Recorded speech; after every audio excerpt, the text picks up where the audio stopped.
Hello, my friends. Welcome to Discover Wisdom. Here, myself, Krishna Mukherjee, Senior Educator at Discover Wisdom Network.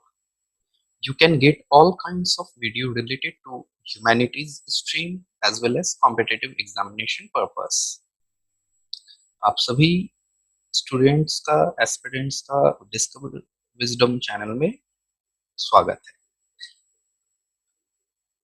हम अपने last video में cold war का discussion part 1 में कर चुके थे, बेसिक डिस्कशन किए थे। इससे रिलेटेड एक ओवरव्यू हम लोग अभी देखेंगे और इसके साथ हम लोग अपने डिस्कशन को पार्ट 1 जिस जगह हमने कल खत्म किया उसके आगे आज इसे कंटिन्यू करेंगे। सो कोल्ड वॉर का बेसिक डिस्कशन क्या था? तो कोल्ड वॉर शीत युद्ध के नाम से हिंदी में हम जानते हैं, जो 1945 के बाद 1945 के बाद से स्टार्ट हुआ। वर्ल्ड वॉर एंड जब हुआ, वर्ल्ड वॉर का बेसिक हम लोग कल देखे थे कि world war generally two groups में देखा गया है, अलाइड ग्रुप्स, जिसमें यूएसए, फ्रांस, ब्रिटेन, रशिया और अन्य देश यूरोप के शामिल थे, जिनकी आइडियोलॉजी कैपिटलिज्म और लिबरलिज्म थी। जबकि एक्सिस ग्रुप में इटली, जर्मनी, जापान जैसे देश थे जो डिक्टेटरशिप और मोनार्की को ज्यादा प्रिवेल करते थे। और वर्ल्ड वॉर टू शुरू हुआ इन दोनों के साथ जब जर्मनी ने पोलैंड के ऊपर हमला किया, और अंत हुआ जब यूएसए ने जापान के ऊपर, जापान के दो शहर हिरोशिमा और नागासाकी में अगस्त 1945 में न्यूक्लियर बम के ड्रॉप करके उन्होंने वर्ल्ड वॉर टू को एंड किया। अब हम लोग अगर एक चीज देखें तो वर्ल्ड वॉर शुरू हुआ, वर्ल्ड वॉर के स्टार्टिंग से लेकर वर्ल्ड वॉर के एंड तक ये पूरा अटलांटिक या यूरोप का ये एरिया अफेक्टेड था। तो कल हम लोग इससे जुड़े हुए कुछ बेसिक जो डिस्कशन किए हैं, तो जो स्टूडेंट्स इस वीडियो में पहली बार आए हैं वो रिकमेंड है ये कि आप पहले पार्ट 1 को आप देखें, फिर पार्ट 2 वीडियो को आप देखें, तो इससे आपको समझने में एक सहूलियत होगी। अब हम लोग आगे बढ़ते हैं। तो यूनाइटेड नेशन के बर्थ को हम लोग कल देखे थे। यूनाइटेड नेशन के बर्थ 24 अक्टूबर 1945 को हुआ था सैन फ्रांसिस्को में यूनाइटेड नेशन चार्टर के बेस में, जिसमें 50 कंट्रीज ने एग्रीमेंट को साइन किए थे। मार्शल प्लान हम लोग लास्ट वीडियो में हम लोग डिस्कस कर चुके थे। और वर्ल्ड वॉर एंड के बाद वर्ल्ड जो 3 आइडियोलॉजी में डिवाइड हुआ, इसके बारे में हम लास्ट क्लास में डिस्कस करके अपने क्लास को एंड किए थे। आज यहाँ से हम लोग एक नए डिस्कशन के तरफ मूव ऑन करते हैं,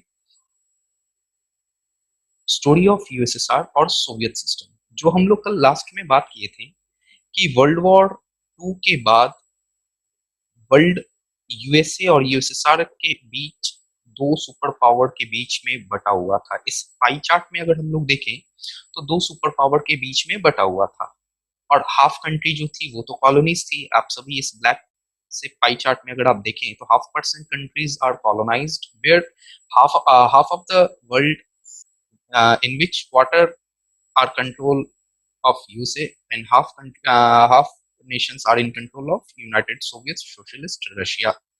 So अगर हम यहाँ पे अगर देखें तो 1945 तक फुल फ्लेज बेस में पूर्ण रूप से कोई भी सुपर पावर के पोजीशन पे तो था नहीं, बट यूएसए ये दावा करता था कि वो सुपर पावर बनने के काबिल है। यूएसएसआर का सेम ये दावा था। तो इस कंपटीशन के बेस में इन दोनों की लड़ाई शुरू होती है। अब इस लड़ाई के आधार पे पूरा दुनिया यूएसए के साथ अलग हो गया, कुछ दुनिया रशिया के साथ, रशिया के साथ अलग हुआ, और जो देश इन दोनों के साथ नहीं थे वे नन अलाइंड होकर अपना अलग ग्रुप बनाए, गुट निरपेक्ष जिसे कहते हैं। सो ये समझने के लिए सबसे पहले हम यूएसए सोवियत रशिया के जन्म की कहानी को अगर हम लोग ध्यान से समझें तो हमें एक प्रॉपर बेसिक समझ में आएगा कोल्ड वॉर से रिलेटेड, और वर्ल्ड के जो पॉलिटिक्स में एक जो कंफ्यूजन जो हम सभी को रहता है, वो कंफ्यूजन इस पॉइंट ऑफ मतलब पॉइंट ऑफ प्लेस में आपका वो सॉल्व हो सकता है। तो ये रशिया और यूएसए की जो लड़ाई है, ये लड़ाई का मेन कारण क्या है, वो यहाँ से शुरू होता है। वो है स्टोरी ऑफ यूएसएसआर और सोवियत सिस्टम। कहानी कुछ ऐसा है कि शुरू से 1914 तक, ठीक है, 1914 से पहले तक रशिया में इंपेरियलिज्म सिस्टम था, जिसमें राजा जो होते थे वो राज करते थे। मतलब इंपेरियलिज्म का मतलब होता है साम्राज्यवादी नीति से उस समय रूस में राजा राज करते थे, जो कि वहां के राजा को जार कहा जाता था। जार कहा जाता था। तो 1914 तक वहां के किंग के द्वारा इतना करप्शन और नरसंहार अत्याचार अपनी प्रजा के ऊपर किया गया था कि आप इस डाटा को देखकर आप सोच सकते हो कि वहां के 70% जो थे पीपल, 70% जो रशियन थे उस समय 1914 के समय, 17% वो 70% में से टोटल लोग पुअर क्लास से बिलोंग करते थे, जबकि 15% मिडिल क्लास और 85% जो थे, अगर हम बात करें, तो इन दोनों ने मिलकर जो टोटल 85% जो थे, इन्होंने गवर्नमेंट के बिहाफ एजिटेशन को प्रकाश किया। अब ये क्या है, जिस देश में आप सोचिए 70% गरीबी रेखा से नीचे लोग जी रहे हैं और 15% आबादी जो है वो मध्य वर्गीय है, मिडिल क्लास है, तो उस देश की क्या हालत होगी 1914 के समय। और रूस में उस समय जार जो थे, जार वहां के शहंशाह को कहा जाता है। ये आप लोग ध्यान से समझिएगा, जार ये कभी कभी क्वेश्चंस में पूछा जाता है। सो जार जो होते हैं वो रूस के राजा को, शहंशाह को कहा जाता है। तो उस समय उनके द्वारा इतना ज्यादा नरसंहार किया गया कि इन सभी लोगों के द्वारा ये 70%, 70% पुअर क्लास और 15% मिडिल क्लास, दोनों मिलकर 85% जो टोटल हुए, इन टोटल ने रशियन रिवॉल्यूशन को जन्म दिया। मतलब सरकार के खिलाफ अपने एजिटेशन, अपने आक्रोश को बाहर निकालने के लिए उन्होंने एक क्रांति को जन्म देने में अपनी भूमिका को निभाई। अब सवाल है कि हर क्रांति के पीछे कोई ना कोई सोच, कोई ना कोई एक नेतृत्व, कोई ना कोई एक दिशा, नीति, सिद्धांत तो होती ही है। तो जो लोग, जिस देश में 85% के करीबन लोग एक अशिक्षित वर्ग से, इलिटरेट बैकग्राउंड से आ रहे हैं, सो उस देश में ये सोचकर ये हैरानी होती है कि उनको क्रांति में ये सपोर्ट कहाँ से मिल रहा है, पॉलिटिकल सपोर्ट कहाँ से मिल रहा है। जिस देश में 85% के लोग अगर मतलब अनपढ़ या अशिक्षित वर्ग के हैं, तो उनके पास ये ज्ञान तो नहीं है कि क्रांति, राजनीतिक क्रांति किस तरीके से करना है, उसमें किन किन उद्देश्य को रखना, ऑब्जेक्टिव को रखना है। तो सवाल था कि उनको ये आइडिया, दिशा निर्देश किसके द्वारा दिया गया और या मेन सोर्स क्या था। तो उस समय उन्हीं मजदूरों में से एक बहुत बड़े नेता थे मजदूरों के, जिनका नाम था व्लादिमीर लेनिन। ठीक है, इन्होंने अपने गुरु, जो ये मानते थे, कार्ल मार्क्स के सिद्धांत को इन्होंने बहुत पढ़ा, अध्ययन किया था। जो कार्ल मार्क्स अपने सिद्धांत इस लड़ाई से पहले, कुछ दशक पहले, इन्होंने जो अपने कम्युनिस्ट मैनिफेस्टो और दास कैपिटल जैसी किताबों में उन्होंने लिख कर बताया कि जिस राज्य, साम्राज्य, देश में अगर राजा ऐसा निरंकुश हो, तो उस राजा को हटाकर वहां पे समाजवादी सरकार कैसे स्थापित की जाए, तो ये उन्होंने एक दिशा निर्देश कार्ल मार्क्स ने अपनी किताब में बताया था।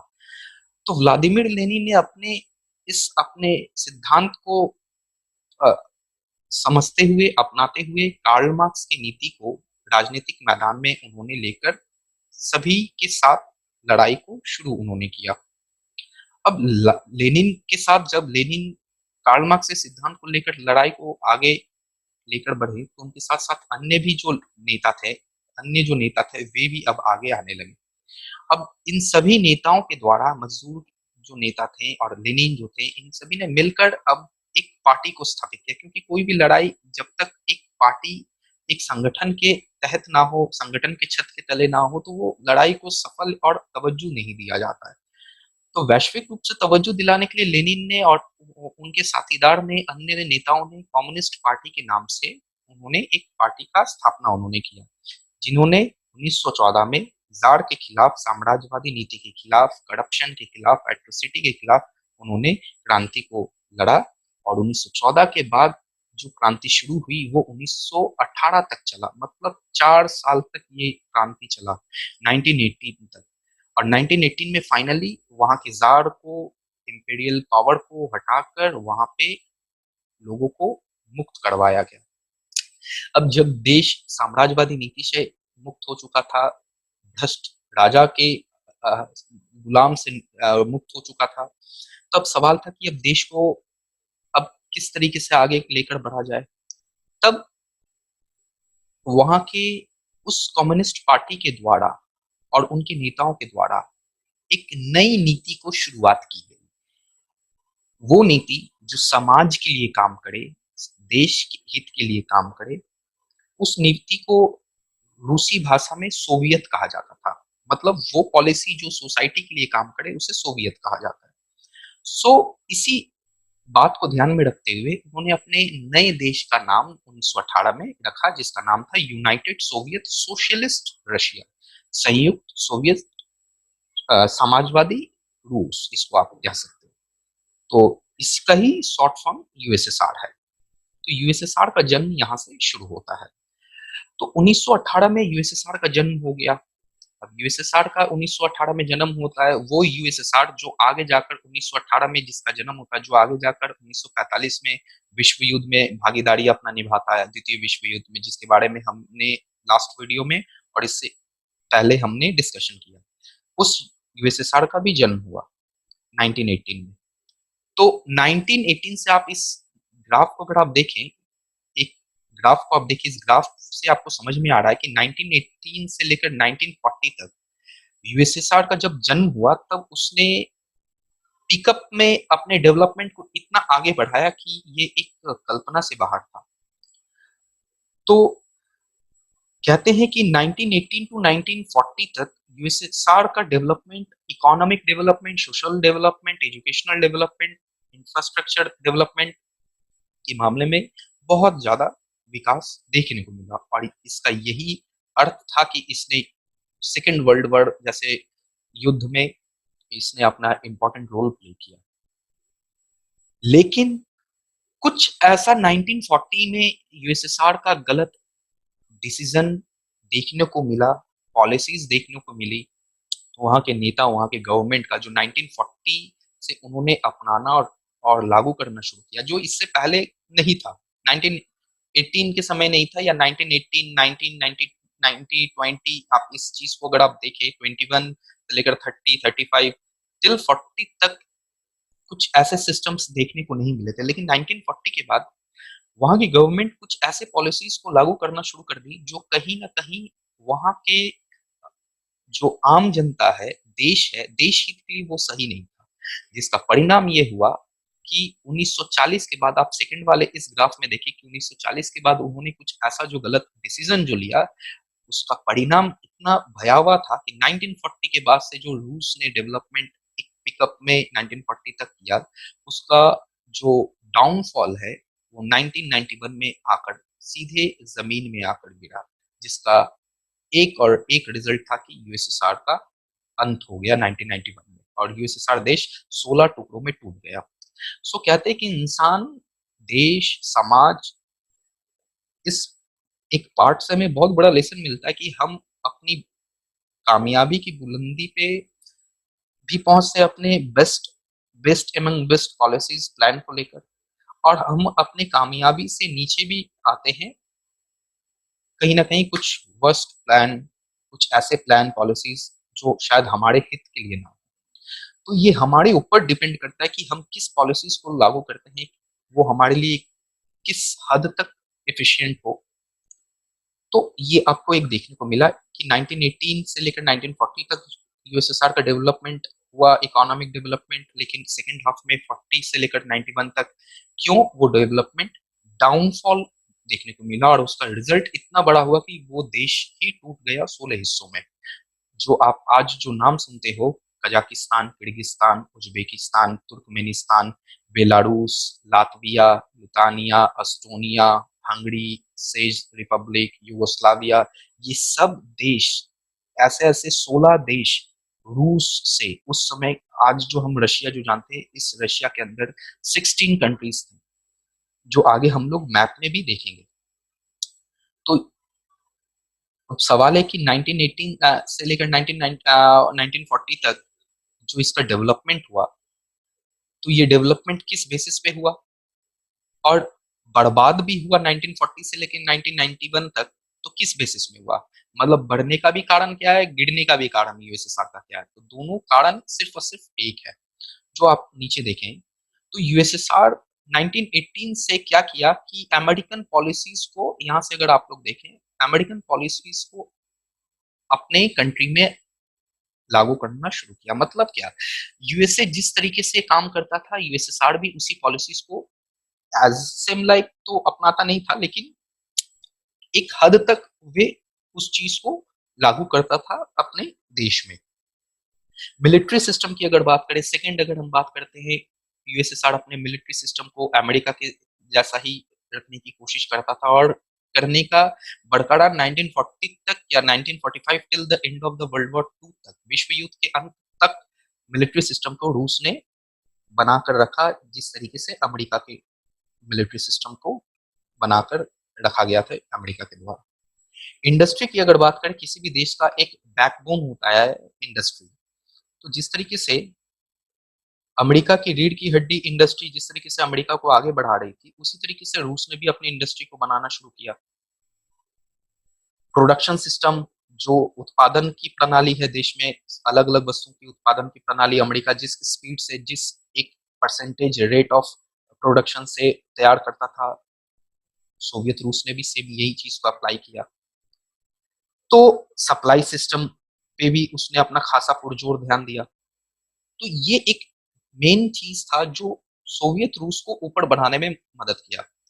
लेकिन लेकिन ध्यान से आप सभी इन जगह पे नोट डाउन करेंगे कि यही वो जगह है जो जहां से रशिया ने अपने डेवलपमेंट के हाईएस्ट पीक में पहुंचने में अपने आप को एक मदद किया। कहीं ना कहीं यही एक पॉइंट और भी है जो रशिया की इकोनॉमी को 1940 के बाद नीचे भी लाकर पटक दिया।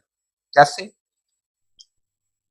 इसके लिए एक छोटी सी चीज हम आपको यूएसए के बारे में बताएंगे, क्योंकि रशिया और यूएसए, सोवियत यूनियन और यूएसए के बारे में कुछ बेसिक जब तक हम जानेंगे नहीं, तब तक कंपेयर हम दोनों के सिस्टम को और उनसे रिलेटेड इशू प्रॉब्लम को नहीं कर पाएंगे। तो रशिया का जैसा हम लोग जन्म, कैसे जन्म हुआ, जन्म के बाद उसने किस तरीके से अपने काम को करना शुरू किया, डेवलपमेंट कैसे होना शुरू हुआ।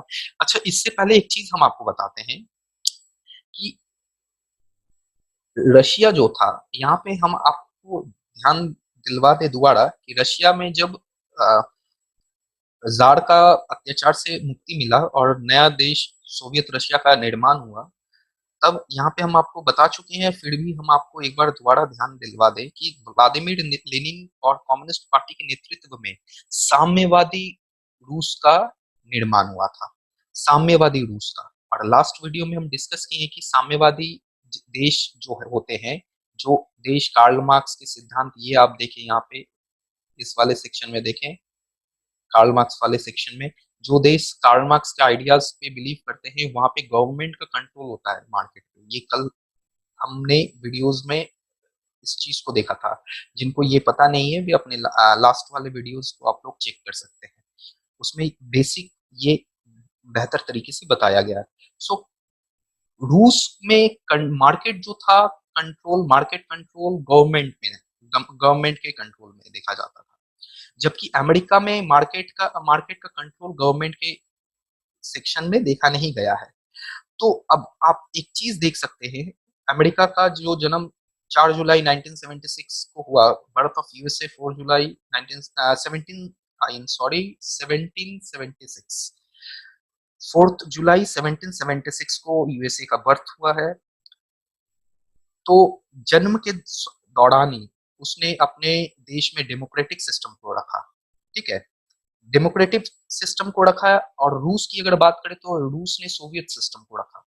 अब डेमोक्रेटिक और सोवियत में जमीन आसमान का अंतर है। डेमोक्रेटिक में यहाँ पे सरकार पूर्ण रूप से अपने आप को और अपनी प्रजा को स्वतंत्र रखती है, लेकिन सोवियत प्रणाली में प्रजा स्वतंत्र पूर्ण रूप से नहीं है। वहां की पार्टी, वहां की सरकार देश के लिए जो चाहेगी वही वहां उस समय हो रहा था। तो कहीं ना कहीं राजा जार के अत्याचार से तो मुक्त हो चुका था सोवियत रूस, लेकिन अब खुद ही के लोगों के गुलाम में सोवियत रूस जा चुका था, जो धीरे धीरे आगे वो देखने को हमें मिलेगा। तो डेमोक्रेटिक सिस्टम की अगर बात करें तो यूएसए शुरू से ही डेमोक्रेटिक सिस्टम पे चला है। यूएसए शुरू से ही डेमोक्रेटिक सिस्टम पे चला है और अपने जन्म के दौरान से ही वो कैपिटलिज्म को अडॉप्ट किया था। मतलब अमेरिका अपने देश में पूंजीवाद नीति के आधार पे, मतलब पूंजीपति जो बड़े बड़े रिच बिजनेसमैन है, इंडस्ट्रियलिस्ट हैं, उनके आधार पे अपनी इकोनॉमी को चलाता है, ना कि सरकार अपना मनमर्जी वहां पे करता है। तो अमेरिका में आज यही कारण है कि आज अमेरिका का इकोनॉमिक सिस्टम इतना आगे है, क्योंकि अमेरिका का गवर्नमेंट वहां के इंडस्ट्रियलिस्ट को, वहां के पूंजीपतियों को प्रिविलेज ज्यादा देता है, फैसिलिटीज ज्यादा देता है। उनके इशारे पे, उनके दिए गए दिशा निर्देश के आधार पे वे वहां पे सरकार काम करती है। लेकिन रूस की अगर बात करें तो रूस में ये चीज नहीं है। रूस में सरकार जो चाहेगी उस देश के इंडस्ट्रियलिस्ट पूंजीपति वैसा ही काम करेंगे। तो ये कहीं ना कहीं एक बिग डिफरेंस था, जो यूएसएसआर का इकोनॉमिक सिस्टम को नीचे लाने में एक सबसे बड़ा इंपॉर्टेंट रोल प्ले किया। तो यही बात है। अब यूएसए अगर अपने देश में अपना मिलिट्री सिस्टम, अपना पॉलिसी, अपने इंडस्ट्री सिस्टम, अपने प्रोडक्शन सिस्टम, सप्लाई सिस्टम को लागू कर रहा है, और वो अगर कॉपी रशिया अगर करे, सोवियत रशिया करे, तो कहीं ना कहीं सिर्फ और सिर्फ ये एक डिफरेंस होने के कारण ये सक्सेस कभी नहीं हो सकता है, ठीक है? डिफरेंस सिर्फ यही है कि सोवियत रूस सोवियत प्रणाली के आधार पे चल रहा है, जहां पे सरकार के अधीन में सभी क्षेत्र हैं, सभी डिपार्टमेंट्स हैं। नेवी मानो, इंडस्ट्री मानो, एजुकेशन सेक्टर, हेल्थ सेक्टर। जबकि यूएसए की अगर बात करें तो यहाँ पे सब चीज प्राइवेटाइज्ड है, सभी चीज प्राइवेटाइज्ड, निजी कंपनियों के हाथ में यहाँ पे सभी चीज दी गई है। यहाँ सरकार के कंट्रोल में बहुत ही लिमिट में चीजें होती हैं। सो उस देश के साथ सोवियत रूस अगर कंपेयर करके अपना, कहते हैं ना, देखा देखी करना, तो वो चीज तो कहीं ना कहीं सक्सेस तो हो नहीं सकता है। तो अमेरिका के बढ़ने के पीछे, अमेरिका के डेवलपमेंट के पीछे कहीं ना कहीं यही एक सबसे बड़ा खासियत था कि वो कैपिटलिज्म पॉलिसी को सबसे ज्यादा अपनाया। मतलब निजीवाद सिद्धांत, ठीक है? कैपिटलिज्म की अगर हम बात करें, निजीवाद सिद्धांत को उसने सबसे ज्यादा प्रमोट किया। जबकि अ, अगर हम बात करें निजीवाद, या अगर आप यहाँ पे आप देखो पूंजीवाद, ये दो चीज आप हमेशा में याद रखिएगा अमेरिका के पर्सपेक्टिव में। जबकि सोवियत रूस हर समय अपने सोवियत प्रणाली के आधार पे, कम्युनिज्म के आधार पे चला, साम्यवादी विचारधारा पे चला, तो जिसके कारण एक सबसे बड़ा इन दोनों के बीच में डिफरेंसेस तैयार हुआ। और इसका ही परिणाम ये था कि सोवियत रूस कॉपी करने के कारण धीरे धीरे अपने ही पैर पे कुल्हाड़ी मारना शुरू किया। उस सोवियत रूस अगर ये समझता कि वो जिस रास्ते पे चल रहा है, जिस समाजवादी, जिस साम्यवादी, जिस सोवियत प्रणाली के रास्ते पे सोवियत 1918 से चलना शुरू किया है, वे अगर अपना अलग प्लान, अपना अलग नीति अगर बनाकर अपने मिलिट्री सिस्टम को, अपने इंडस्ट्री को चलाता, तो शायद आज सोवियत रूस अमेरिका से भी बहुत ऊपर रहता।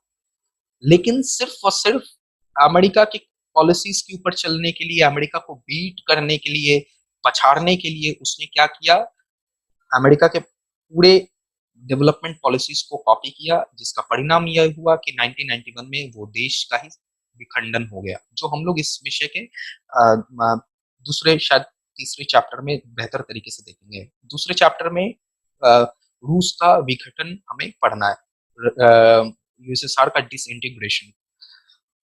सो ये एक सबसे बड़ा बात है। तो जैसे जैसे अब ये दोनों, अब आप यहाँ पे देख सकते हैं इस ग्राफ के बेस में, तो 1918 से जिस रशिया का जन्म होता है, वो 1940 1940 से लेकर 45 तक अपने आप को इतना मजबूत कर लेता है कि वो यूएसए को टक्कर दे सकता है। तो यूएसए जो 1776 से अपने आप को बना रहा है, मतलब रूस के जन्म से भी 300 साल पहले जो अपने आप को खड़ा कर चुका, अपने आप को बना रहा है, तो आप ये सोच कर देखें तो ये मज़ाक तो नहीं है अमेरिका के लिए। अमेरिका तो ये सोच सकता है कि हम 2 250-300 साल पहले से हम अपने आप को बिल्डअप करके वर्ल्ड के सुपर पावर का खिताब हम अपने पास रखे हुए हैं, और हमारे सामने 1918 में कोई एक देश जन्म ले रहा है जो हमें हमको पछाड़ रहा हो वर्ल्ड के हर कंपटीशन सेक्टर में। सो कहीं ना कहीं एक चैलेंज यूएसए के लिए था, और यही चैलेंज वर्ल्ड वॉर में भी दिखा, और यही चैलेंज वर्ल्ड वॉर के बाद कोल्ड वॉर के पीरियड में भी देखा गया। इन दोनों की लड़ाई, इन दोनों के बीच में एक जो तनाव का विश्व युद्ध के बाद after the second world war, जो सबसे बड़ा बिगेस्ट कंस्ट्रेंट जो हमें इन दोनों के बीच में जो देखने को मिलता है वो यही चीज है, यही एक सबसे बड़ा फैक्टर है जो अभी हम लोग यहाँ डिस्कस किए। सो यहाँ पे अगर हम बात करते हैं तो ग्रीड, इस पॉइंट पे देखें, the greed of expansion of their sphere of influence divide the world into two alliance.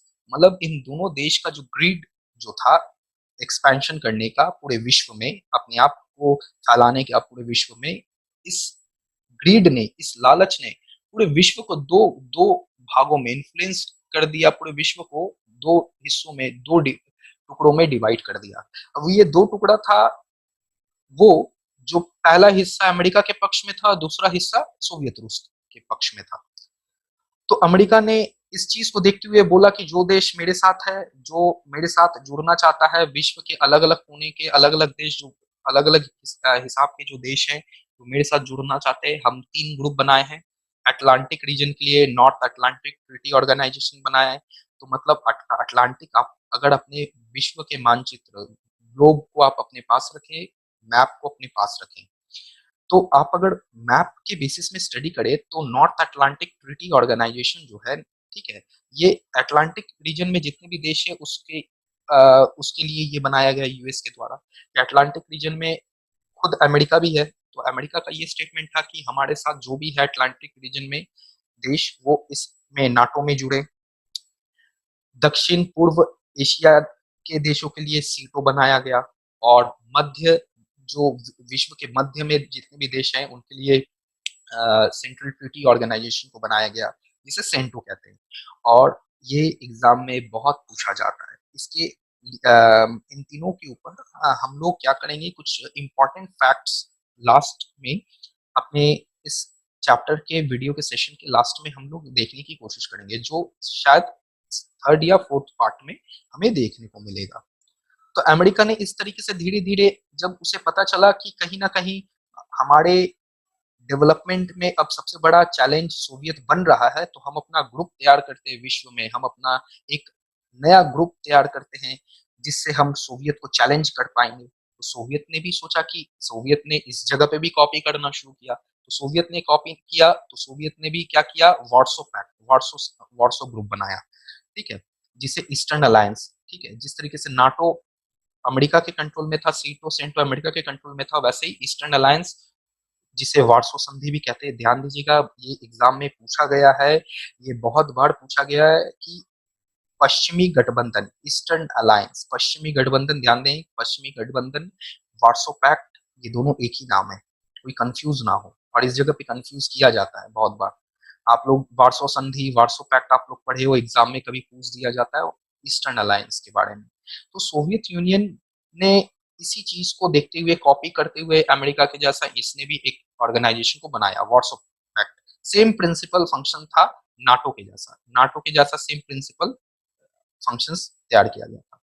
तो ये एक सबसे बड़ा इंपॉर्टेंट क्रूशियल एक हमें देखने को मिलता है इन दोनों के बीच में चैलेंज, किस तरीके से यूएसए के सिस्टम को बीट करने के लिए सोवियत ने उस रास्ते पे चलना शुरू किया, जो रास्ता सोवियत रशिया के लिए एक बहुत ही डेंजरस था, ठीक है, लेकिन फिर भी सोवियत यूनियन इस चीज को समझना नहीं चाहता था। शायद यही एक सबसे बड़ा कारण है।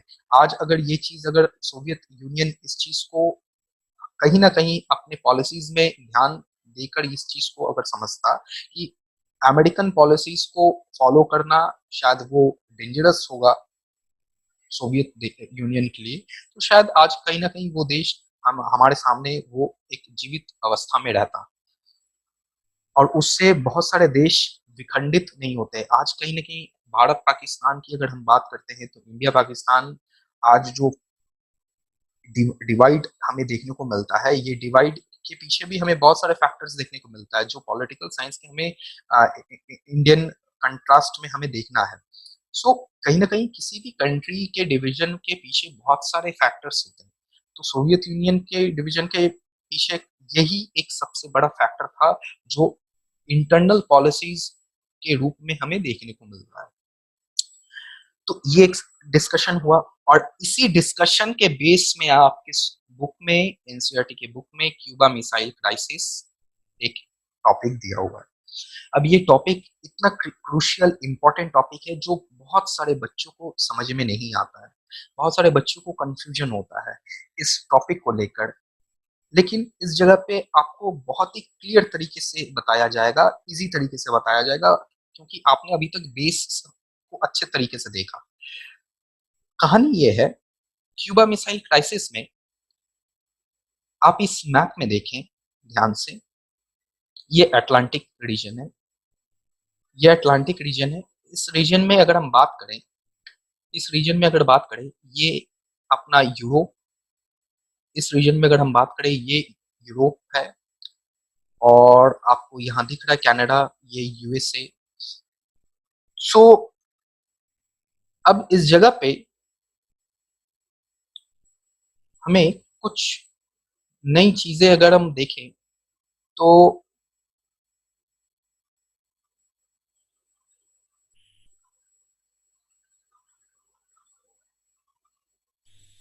तो ये अपना यूरोप वाला सेक्शन आपको देखने को मिल रहा है। ये अपना है नॉर्थ अमेरिका, उत्तर अमेरिका वाला सेक्शन, और ये है आपका अटलांटिक, ये आपका अटलांटिक ओशन है। ये आप देखिए, ये आप यहाँ पे लिखा हुआ अटलांटिक महासागर।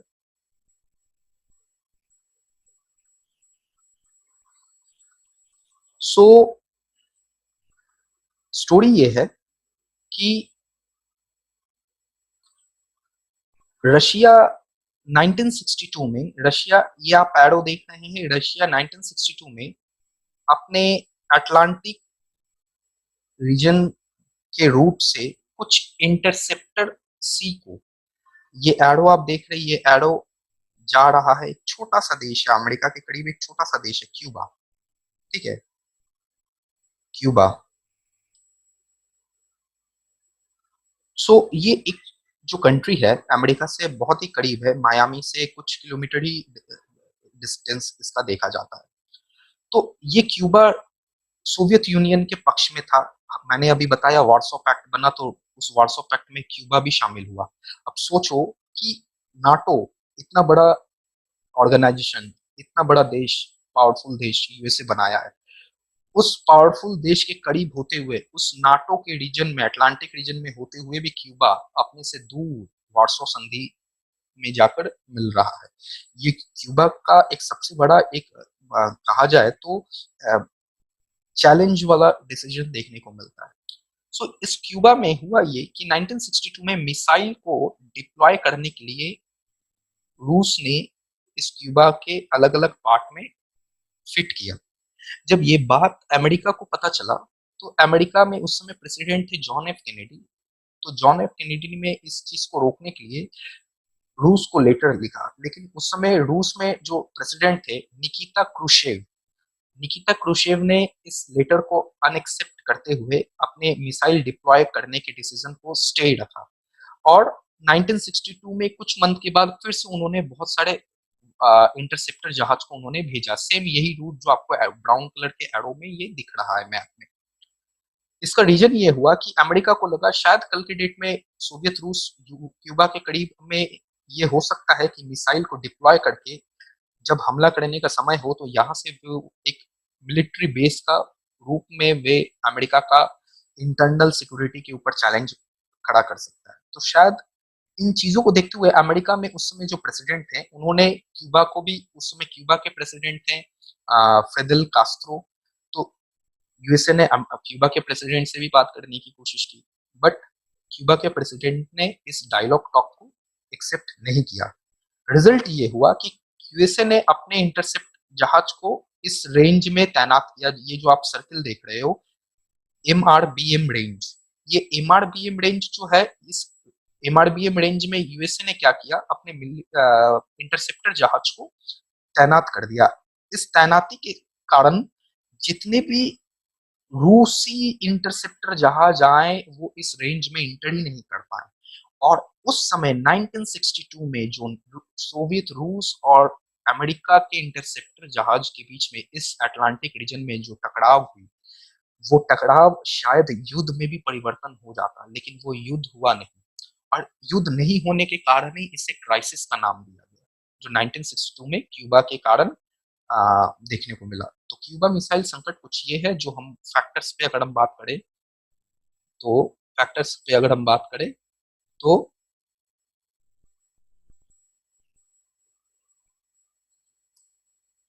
यहाँ पे हम लोग देखते हैं कि क्यूबा मिसाइल क्राइसिस 1962 में, आप लोग यहाँ पे ध्यान से देखें तो 1962 में सोवियत यूनियन ने क्यूबा में अटलांटिक ओशन के द्वारा वारशिप भेजा था। वारशिप में मिसाइल, बहुत न्यूक्लियर मिसाइल्स हैं, वो न्यूक्लियर मिसाइल्स को वे लगाना चाहते थे क्यूबा में। और उस समय निकिता क्रुशेव, यहाँ पे स्पेलिंग दिया हुआ है, आप लोग नोट डाउन अपनी कॉपी में कर सकते हैं।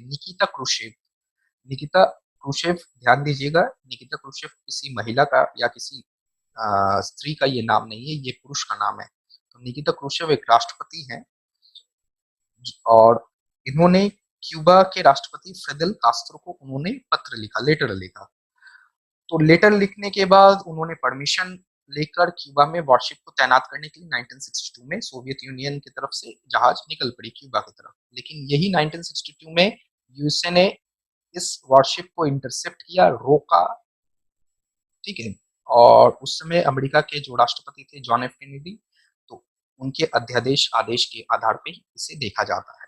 तो क्यूबा मिसाइल क्राइसिस कुछ नहीं है जो हैक्टिक बनाकर, एक स्टेरियोटाइप बनाकर जो रखा गया है। बहुत सारे बच्चों का ये क्वेश्चंस आते हैं कि क्यूबा मिसाइल क्राइसिस बहुत टफ इश्यूज है, इसमें बहुत इंपॉर्टेंट नाम है जो याद कभी होते नहीं है, स्टोरी टफ है। तो ये बहुत इजी वे में हम आपको बता। तो यहाँ पे आप देखो क्यूबा मिसाइल क्राइसिस 1962 में हुआ, सोवियत यूनियन, क्यूबा और यूएसए के बीच में हुआ। सोवियत यूनियन के उस समय राष्ट्रपति निकिता क्रुशेव, क्यूबा के फिदेल कास्त्रो, अमेरिका के जॉन एफ कैनेडी। और सिर्फ इंटरसेप्ट जहाज को रोकने का ही यहाँ पे पूरा स्टोरी देखने को मिलता है। तो इस जगह पे आप अपने एक आंसर राइटिंग आप कर सकते हैं, और ये एग्जाम में आपको बहुत हेल्प मिलेगा कि right A short notes on Cuban missile crisis. 120 words में ये क्वेश्चंस आए हैं, तो आप कोशिश करें कि इस क्वेश्चन को प्रैक्टिस करें अपने नोटबुक में। सो इस मैप के आधार पे आप क्यूबन मिसाइल क्राइसिस को अपने एग्जाम के टेक्स्ट बुक में या अपने रिवीजन कॉपी में आप समझ सकते हैं। आप इस मैप को आप स्क्रीनशॉट लेकर भी आप अपने किसी भी लेजर पीरियड में इस चीज को दोबारा रिवाइज के बेस में आप यूज कर सकते हैं। सो आज तक की डिस्कशन में अगर हम लोग देखें तो हमने देखा सोवियत सोशलिस्ट रशिया का जन्म, जन्म के बाद उसके सिस्टम, किसके सिस्टम पे वेज अपने आप को लेकर बढ़ा, कब तक बढ़ा, उसके बाद डाउनफॉल किस समय 1940 से लेकर 1991 तक देखने को मिला। क्यों देखने को मिला? क्योंकि जिस पॉलिसी के कारण उसने अपने आप को आगे लेकर बढ़ा, उसी पॉलिसी ने उसे डुबाया 1991 में, जो स्टोरी हमें सेकंड चैप्टर में देखने को मिलेगा। और ये जो कॉपी कर रहा था, किसकी कॉपी कर रहा था? तो यूएसए की कॉपी कर रहा था, यूनाइटेड स्टेट की पॉलिसीज को कॉपी कर रहा था, जिसका जन्म 4 जुलाई 1776 को हुआ है। ये कुछ कंटेंट है जो आपको एनसीईआरटी की बुक्स में भी नहीं मिलेंगे, क्योंकि यहाँ पे आपके माइंडसेट, एक कंसेप्ट को देखते हुए, ध्यान में रखते हुए यहाँ पे कंटेंट को बनाया जा रहा है। आपको यहाँ पे वीडियोस को, लेक्चर को डिलीवर आपके बेसिक अंडरस्टैंडिंग लेवल को देखते हुए किया जा रहा। तो आप लोग से रिक्वेस्ट है कि अपने इस सेशन को, इस लेक्चर को, टॉपिक को अपने नोटबुक में बेहतर तरीके से इसे नोट डाउन करें। So at last we end up our video. If you have any type of queries or doubt, you can comment on the comment section. We will glad to solve your problems as much as we can. So till then, go through the direction of your dream and live life as you imagine. Goodbye.